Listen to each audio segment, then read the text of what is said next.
ভারত আবার রাফাল যুদ্ধ বিমান কিনছে, এই খবর এখন নতুন নয়, কিন্তু এবার যা হচ্ছে তা আগে কখনো হয়নি। কারণ এবার প্রশ্ন শুধু যুদ্ধ বিমান কেনা নয়, বরং প্রশ্ন ভারত কি প্রতিরক্ষা উৎপাদনের খেলাটাকেই বদলে দিতে চলেছে। এবার শুধু কেনা নয়, ভারত তৈরি। প্রশ্নটা আজ রাফাল নিয়ে বিতর্ক নয়, বরং প্রশ্ন হলো আত্মনির্ভর ভারত কি এবার আকাশে বাস্তব রূপ নিচ্ছে। প্রিয় দর্শক, আপনারা দেখছেন প্রথম কলকাতার সম্পাদকের চোখ। সম্পাদকের চোখ নিয়ে আমি সুব্রত আচার্য। চলুন তাহলে বিশ্লেষণ শুরু করা যাক। রাফাল কেন আবার? এই সিদ্ধান্তকে রাজনৈতিক স্লোগান দিয়ে বোঝা যাবে না, বোঝা যাবে বায়ুসেনার বাস্তব প্রয়োজন দিয়ে। MiG-21, MiG-23 ধাপে ধাপে বাতিল, স্কোয়াড্রনের সংখ্যা অনুমোদিত সীমার অনেক নিচে। শুধুমাত্র হিন্দুস্তান এরোনটিক্স লিমিটেডের তৈরি তেজস Mk-1A দিয়ে এই ঘাটতি পূরণ সম্ভব নয়। এই বাস্তবতায় বায়ুসেনার কাছে রাফাল নামের tested, trusted, combined, proven platform. কেন এই চুক্তি আলাদা? এবারের প্রস্তাবটা শুধু যুদ্ধ বিমান কেনা নয়, বরং ফরাসি সংস্থা ডাজেল্ট এভিয়েশনের সঙ্গে যৌথ উদ্যোগে ভারতে 114টি রাফাল নির্মাণ। প্রথম ধাপে 30% দেশীয় যন্ত্রাংশ, এরপর ধাপে ধাপে 60% পর্যন্ত। সম্ভাব্যভাবে নাগপুরে একটি ভারতীয় সংস্থা অংশীদার। এটাই মেক ইন ইন্ডিয়ার সবচেয়ে বড় পরীক্ষা।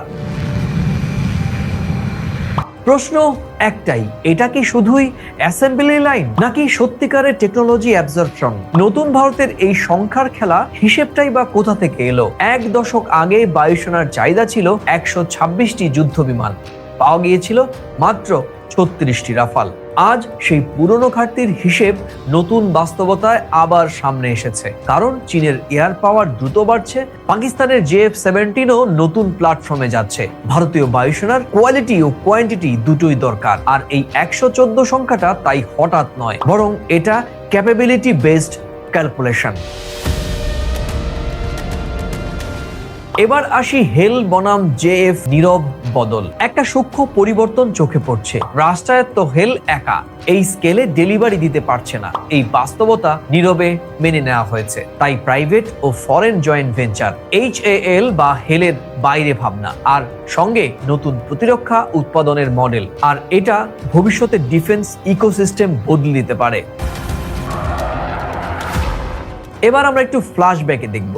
রাফাল নামটা ভারতীয় রাজনীতিতে নতুন নয়। একসময় দাম অফসেট প্রক্রিয়া নিয়ে তীব্র বিতর্ক হয়েছিল। আজ প্রশ্ন উঠছেই 3,25,000 কোটি টাকা। আবারও কি বিরোধীরা আক্রমণ করবেন? সম্ভাবনা উড়িয়ে দেওয়া যাচ্ছে না, কিন্তু বড় একটা পার্থক্য রয়েছে। তখন ছিল ইম্পোর্টেড ডিল, আর এবার ডোমেস্টিক ম্যানুফ্যাকচারিং সঙ্গে টেকনোলজি ট্রান্সফার। আর এই জায়গাতেই সরকার পাল্টা যুক্তি দিতেও প্রস্তুত। শুধু নতুন রাফাল নয়, বরং পুরনোগুলো আপগ্রেডেশন। এই পরিকল্পনায় আরেকটা বড় দিক হচ্ছে বর্তমান রাফাল F3R পালসকে F5 স্ট্যান্ডার্ডে আপগ্রেড করা। এর মানে ভবিষ্যতে নেটওয়ার্ক সেন্ট্রিক যুদ্ধ, ফিউচার কম্বাইন্ড এয়ার সিস্টেমের প্রস্তুতি। এটা শুধু আজকের জন্য নয়, বরং আগামী 20 থেকে 25 বছরের এয়ার ওয়ারফেয়ার। এবার বলবো ভূ রাজনীতি। ফ্রান্সই এখন কেন ভারতের ভরসা?